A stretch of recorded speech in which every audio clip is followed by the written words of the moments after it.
Everyone, Joe here from ActionX. Welcome to What's in the Tube, but welcome back. This is your ninth, The Rookie, Season 6 episode review. Hope you're doing well. Hope you're staying safe out there in the bigger world. I do apologize for this episode review being later than normal. Some things happened in my work life. So I'm sadly not able to watch The Rookie live anymore. Well, it's only 2 more episodes, but you know what I mean. It does suck, really. I would have loved to be, with this episode live and with the finale next week. It's going to be so difficult for me to hold off on until Hulu has it next. It really sucks. And sadly, there really is nothing I can do on the matter. It is what it is, and we will still put out the review as soon as we are able to. Originally, I was supposed to get it out like earlier in the day, but sadly, my Wi-Fi has not been very kind to me lately. So a lot of buffering, a lot of issues, and I was under a very tight timetable, so I was unable to get it done until just now. But with that all being said, So one more thing before we get into it, we just had the Disney upfronts yesterday, and they officially confirmed that The Rookie will be returning for season 7, as we know already, but in 2025. So yeah, that's a bummer. That's really a bummer. I was really hoping to get right back into work this fall, but the kudos is that we should be getting 18 episodes this next season, and the other caveat is that we might potentially have a full run, meaning that once we begin the first week of January, we will literally go into the perfect run until the usual time frame in May. So, which sounds crazy. It really does. But, obviously, it's impossible. The max a TV show is able to get is 23 episodes. That's the max. And we're not even at those times anymore. But even if you get 23 episodes, you really aren't able to produce it every single week, whether you're beginning the first week of October or even the last week of September.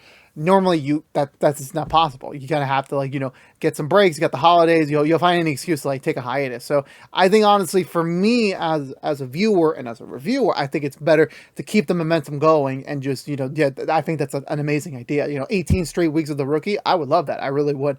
And it's not just The Rookie. Will Trent is doing the same thing as well.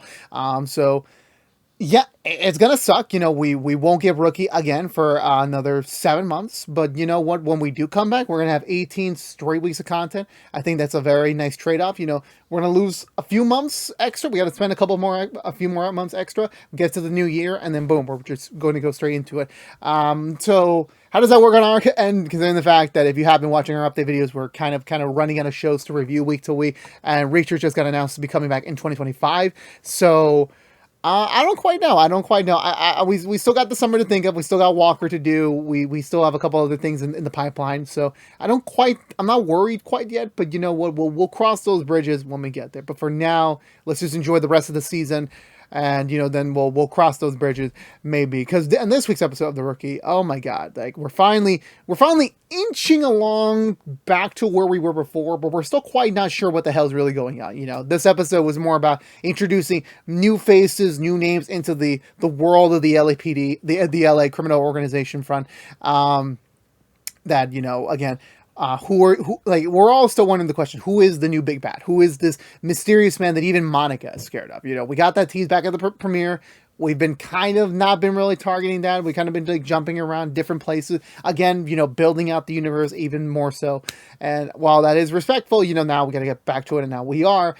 But we're not quite sure yet. We're really not sure whether or not it's going to be an indirect reference or a direct reference. Who the hell really knows?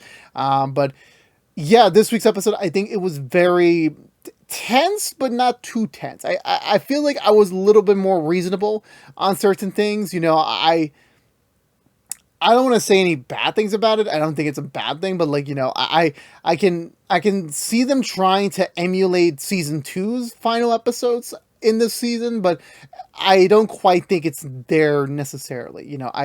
I can feel some similar parallels to different extents. We are dealing with, corruption again within the LAPD. We haven't had that in a little bit.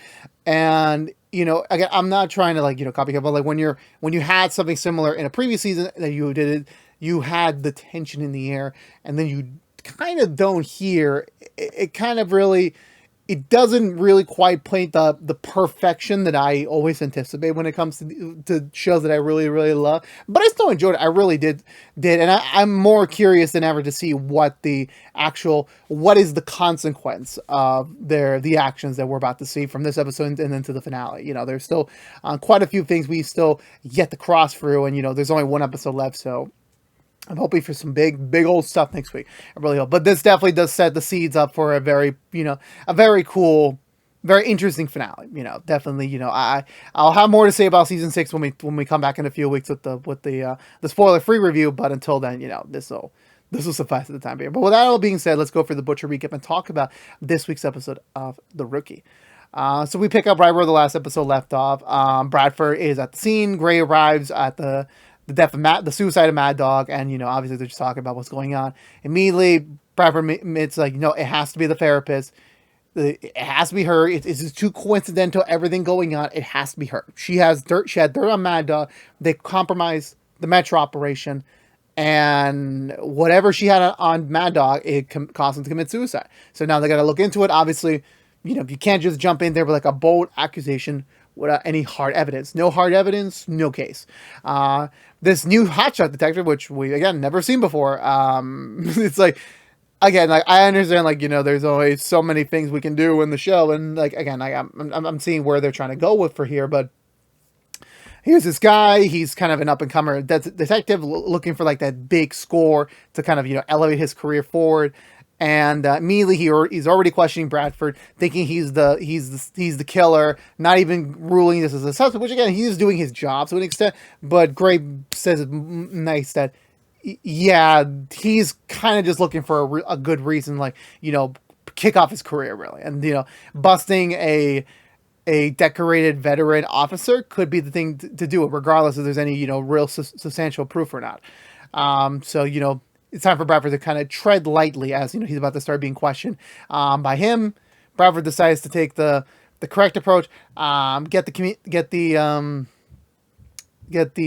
I forget the name of the damn role Nolan plays. Whatever the position Nolan has, I forgot it. I've been community advisor, community representative, I forgot what the name is, and obviously someone from IA, to have Bradford's back just in case something does happen if the detective decides to pursue something illegitimate, which, again, is more professional on paper, but for the guy, he's like, okay, it's more legal loopholes for me. All right, what can I do?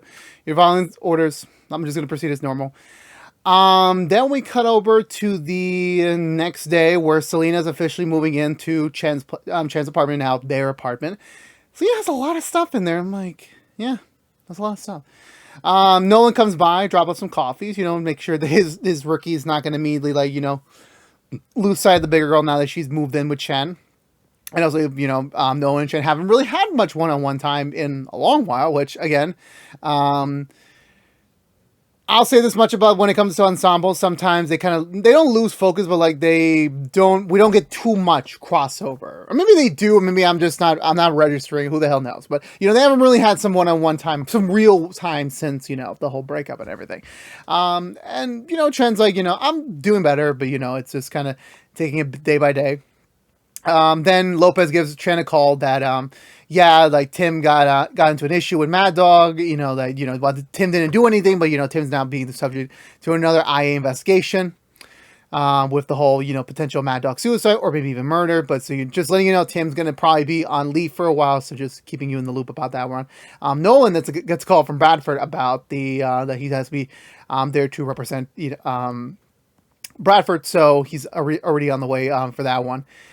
I want to say we also cut back to Monica, who has a new security officer. It's the same one that Wesley and Lopez used last season, during the whole, you know, Elijah front.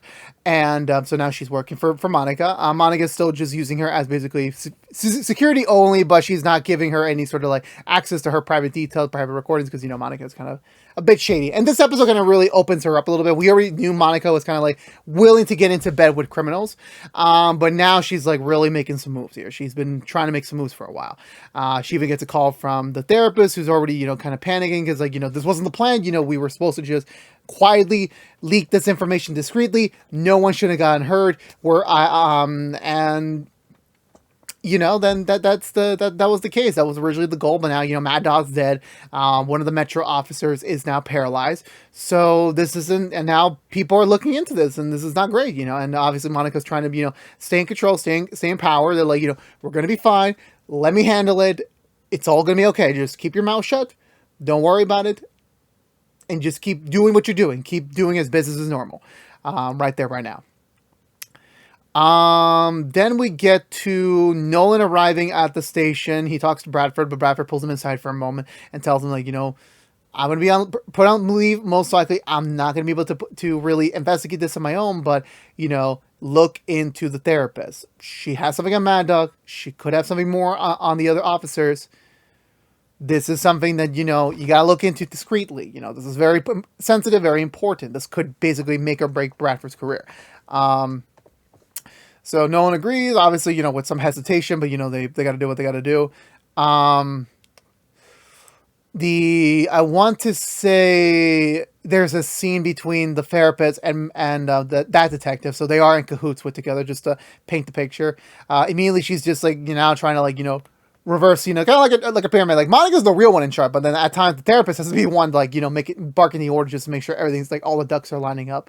Letting him know, like, okay, you got two things. Number one, you gotta somehow blame Bradford. Bradford's gotta be pinned for murder. However you're gonna do it, just do it. We need to get all this heat off our backs. Second thing, you need to go to this to Mad Dog's apartment, clean it out, make sure there's nothing incriminating against me there. And just go from there. Very much go from there.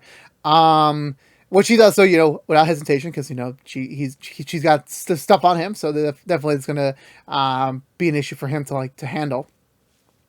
Then I want to say we get back over to, oh yeah, there's a scene with, actually no, not quite yet. We have the meeting between Nolan,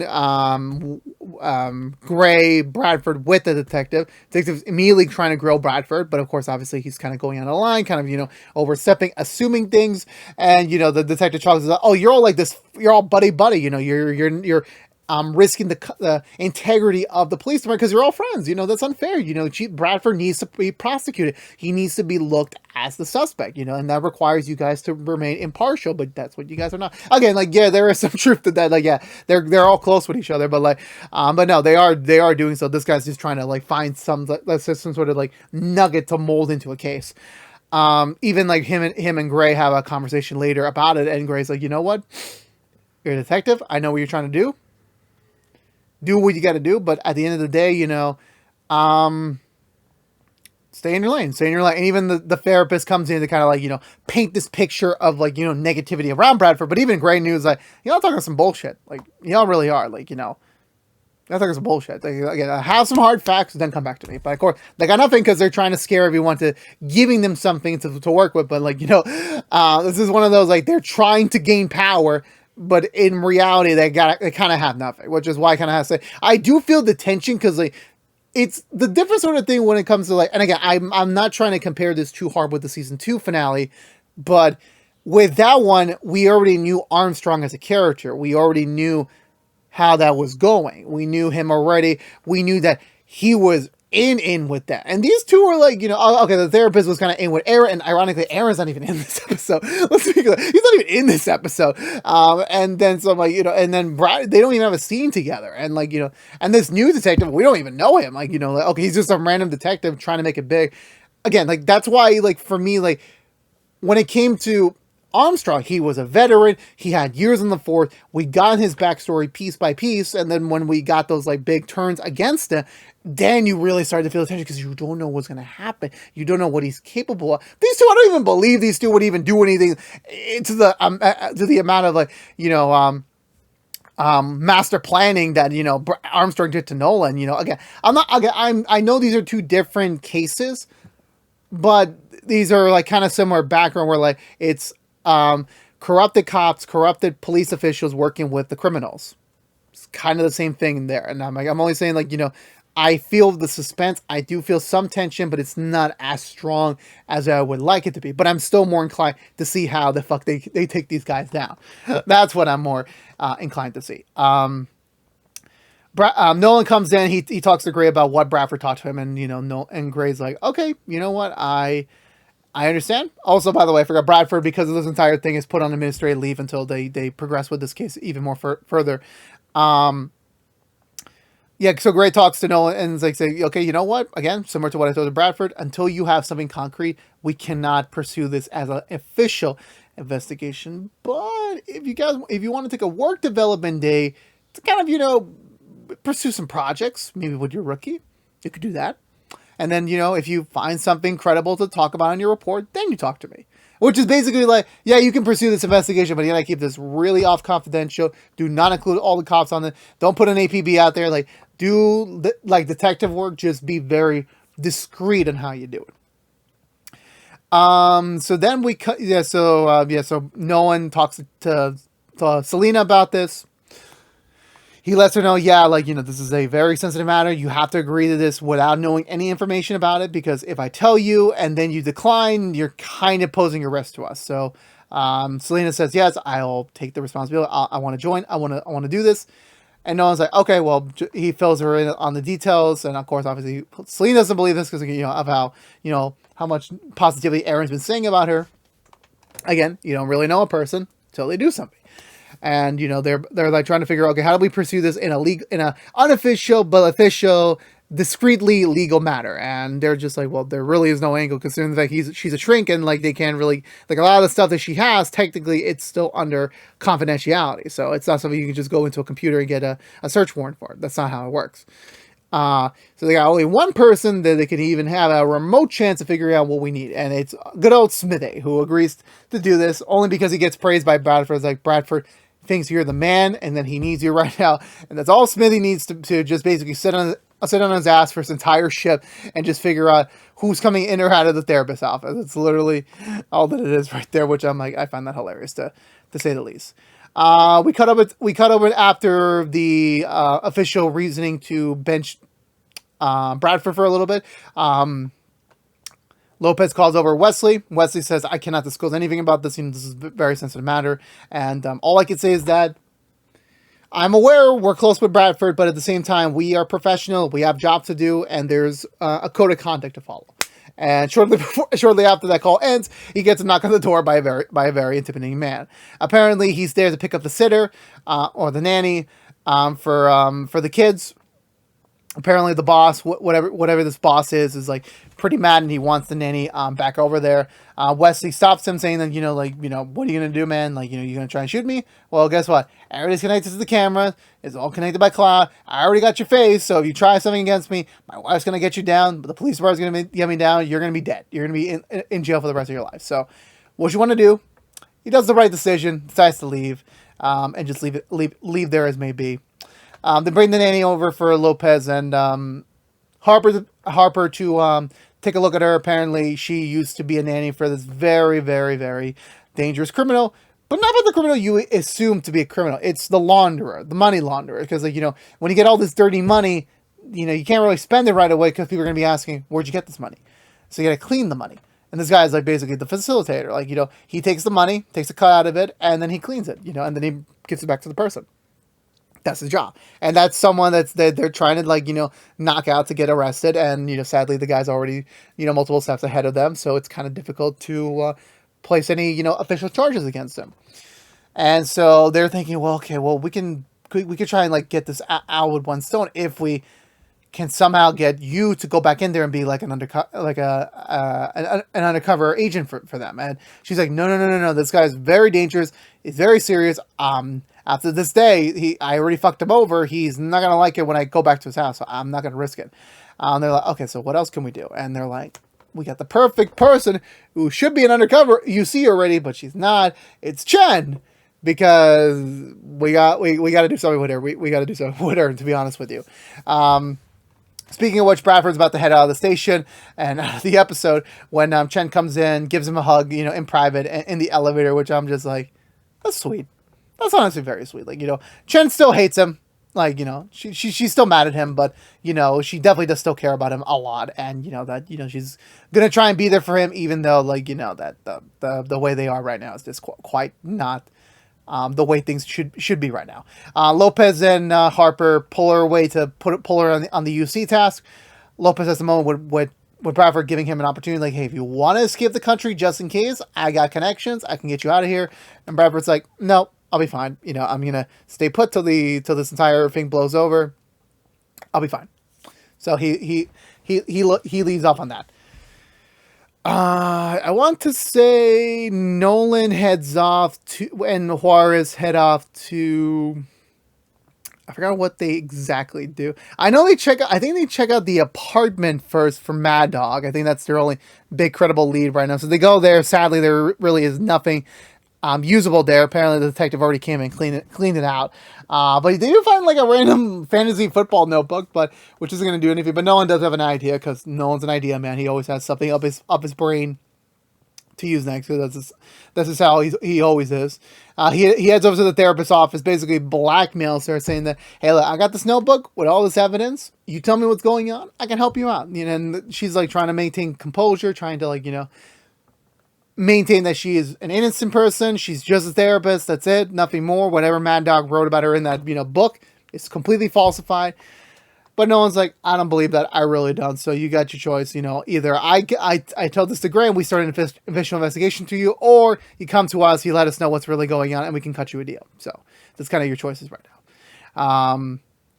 Even when they reach out to Smithy about the people they were waiting on, nothing really concrete yet, but they decided to play the proactive approach, using this information against her by letting every single person,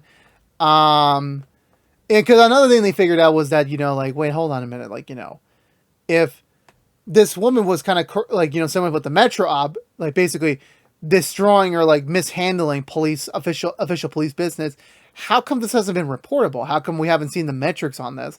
They talked to our good old friend. It's the call lady. She's dating Alan Tudyk's character, which we haven't seen her since the end of season 4. Yeah, that one. Yeah, so she tells them, yeah, no, I have been noticing the uptick. It's sadly not noticeable yet for anyone to really look into, which Nolan's like, well, okay, well, can you let me know which cases in the last 6 months have been, basically null and void. Basically, they respond to the calls, and there's just nothing of substance there. Well, what cases were there? What officers were assigned to those? So they used that list, using the information they were about to blackmail against the therapist, to go around to all those officers and basically tell them, hey, just letting you know, I forgot Nolan's title in this point. I really do. That, hey, just letting you know, there's going to be an official investigation over to the therapist. Just letting you know, as your representative, that you should know about this, and that it's going to be all right. It's going to be okay. Smithy texts them over, that saying that she's only had 3 emergency call-ins. They indicated that, yeah, there is some rattling the pin right here. There is some concern over here with that. Even she calls the detective over to scare Nolan and Juarez away from the case, but Gray immediately snips him in the butt about it, and I'm just like, this is great. Again, I really cannot see this guy as a credible threat. I really cannot. I'm just sorry. I'm really sorry. He just doesn't have the gravitas to do that. He just doesn't. Meanwhile, Harper and Lopez are preparing Chen with the responsibility of going in to become this guy. His name is Batista. To become this guy's nanny, figure out what she can from the inside, and then report back to them to see what they can do with that information against them. They get interrupted by Monica, who's there because Monica wants an update on the case. She wants to know, did you figure it out? I don't know. There are statutes and acts in place that allows me as a civilian to figure out what is going on with my case. They give her the information, which is basically nothing. They got bupkis right now. The only thing they were able to kind of pull together. Oh no, wait, Aaron was in this episode. He had one scene. Yeah, I know. I'm aware. I'm aware of that. Yeah, so they basically have nothing for her. The only thing they can tell is there's probably an accomplice. That's about it. That's all they really got right now. That's all they have at the moment. And Monica's like, okay, well, I will come back with the next update very soon. So have a good day. So she immediately makes some moves of her own. She meets this other crime lord who's more of a artiste. He makes paintings in his spare time to emphasize his balance in his life, while also really taking names and trying to take money from people with drugs. He's basically flat out saying hey, look, I don't want to try and get involved. If someone's got money against you, trying to kill you. Maybe I should get in on that bounty. You know, you're right here in my house. I could get easy payday for me. And Monica's like, don't worry. I can be a much more valuable service to you alive and on your team. You just need to provide me with the name and the extra associate that the hitman had. That's all she needs. She makes a deal and she immediately walks out of there. Eventually, yeah, so the therapist eventually realizes what Nolan's been trying to play at. She uses Smithy's cell phone to give Nolan a call. Say, hey, look, okay, fine. You want to hear about it? Sure. Meet up with me. I'll be here. Let's talk about it. Meanwhile, Chen gets still debrief on the whole nanny situation where, like, you know, it's still sensitive, still very much precarious. You know, they're like any UC case, it could go sideways. Chen agrees to do it. That the Lopez and Wesley's nanny manages to give her like some recommendations against for her so that she can get the interview. Which thankfully during the interview, which is a very very tense interview, not really much of an interview. It's just the dad staring at her, the mom just kind of drinking out her drink, and the kid just watching from a distance. And the guy's like, okay, well, you know what? I don't have any other good options. You're hired, but you're on a very short leash. You got to earn our trust. You got to earn our respect. So. Yeah, start right away. Go get started. My kids need chaperoning, which I'm like, damn, these people are just very, very horrible parents. They need a nanny. Damn, I have not yelled on camera in a little bit. Your kids are right there. You guys just don't have the responsibility to take care of them. I mean, come on. This is not fair. I want to say after that we get to, so Monica goes to visit our good old friend Oscar at the prison, try and get any new other insight about what the hell's going on. And Oscar's just like, okay, well, you really think about it, you know. The two people are outside; they're not locals, so that means whoever hired them, must have used some dirty money off the books to pay them with it. And you know, where do you go to clean your money? The Batista guy. So you go to him. You get the answer you need. Chen's in the middle of her UC operation when Monica comes in, thankfully, not noticing her right away. Which, again, I'm pretty sure had Monica noticed everything, that she would have basically snitched on her just to, you know, earn her trust. She talks to Batista, and Batista's like, again, I can't speak about that. You know, I did a service to them, but you know what? I have heard enough of what you said that we could potentially do some business, you know. Definitely that is a possibility right there to see what's going on there. Eventually, back over at Lopez and Harbor, they do get an ID on the hitman and his accomplice, so they manage to try to get the license plate number for the vehicle to try and track him down and see if they can like coordinate them. They have to go for an entire ordeal just to get the approval to look at the satellite radio to track it, to track his movement, but they do eventually get the information, but they're going to keep it off the books for now so that in case there is some kind of shaky people still in the LAPD, that you know that there won't be a snitch or anything. Which again, sadly, the detective manages to be able to figure out what's going on, gets the information over to Monica or to the therapist. And sadly, when Lopez and Harbor team up with two other officers to try and go in and get him, he's already gone. Someone pulls him away in a van. They check the hotel room. It's already, you know, blanket clean, just some blood, some messed up areas. That's about it. You know, nothing really concrete to really work upon. Turns out the first criminal organization family that Monica talked to got him. They brought it to her, but they're not going to do any of the torturing for Monica. Monica has to do it. If she wants this information, she needs to get it out of herself. And she's like, okay, sure, I'm going to do it. Take off his shoes, which I'm just like, oh no. That's just painful. That really is painful, to be honest with you. I'm trying to remember what else happened. I know Lucy returns back from her UC operation. No new insight, just that, you know, Monica's, you know, really like making moves. That's about it. Lopez and Harper still want her to still keep doing the UC front just in case. You know, you never really know where this might lead, whether it's related to Tim's case or just the independent case. You know, any information could be valuable. So they're going to keep pursuing that angle for the time being. I want to say yes. So I think, Nolan meets up with the therapist in a park, and she says, yes, you know, I've been hired by someone. It was going to be completely innocent, you know, record the conversation, sell the information on the black market by Monica, get the money, get the information. And she's like, look, it's only a couple drug dealers that are just not going to prison. How is that really making a big deal? Which I'm like, Yeah, you took an oath for nothing, basically, woman. You took an oath for basically nothing, and I don't appreciate that.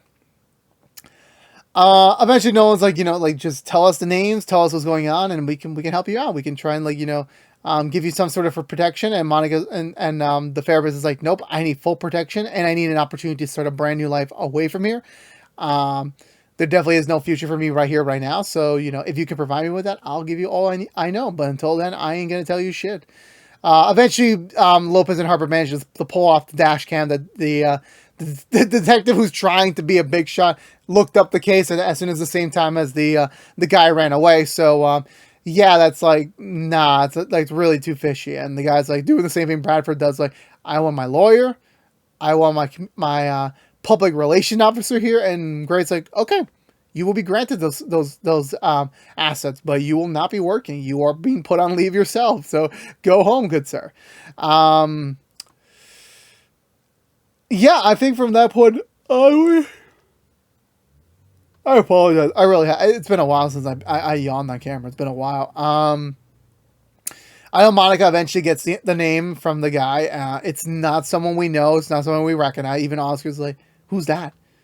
And she's like, I don't know. I don't know why he wants to kill me, but he wants to kill me. So I need to play the proactive approach and kill him first, or get to him first. I'm gonna need your help. And Oscar's like, I'll do it, but you gotta get me out of here. You gotta break me out somehow. Whatever it takes. And somehow Monica's gonna say, okay, let's do it. A deal's a deal. And that was it for this week's episode of The Rookie. I enjoyed this episode. I did. I don't, I really don't want to compare finale. I really don't. But it feels like every finale kind of just been its own thing. And this one just kind of is still giving me some season 2 vibes. Again, I know those are two completely different storylines, two completely positions in the universe. I do understand all's not the same. But the fact of the matter is that I feel more invested in figuring out what's next for these characters. I want to know who this big bad is. I want to know what is the end game approach here, to really knock out all these police forces. Again, there is a really big need for Mid-Wilshire to get a fucking overhaul with its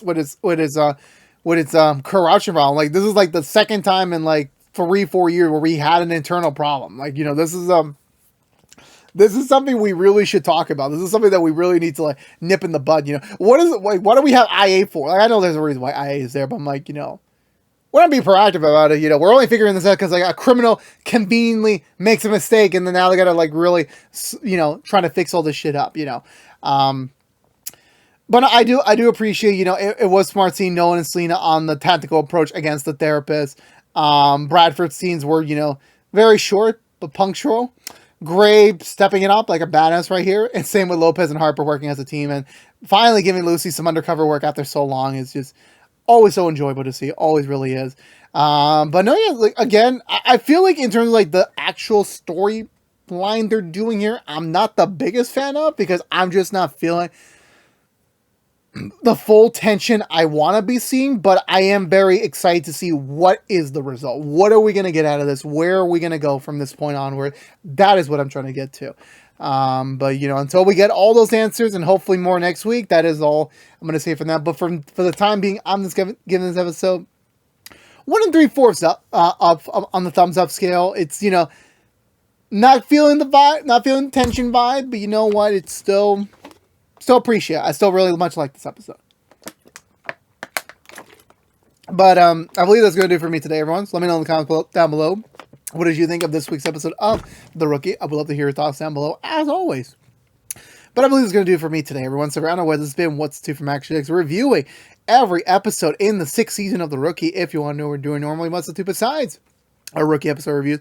Right now we are doing Walker episode reviews each and every week after brand new episodes on CW.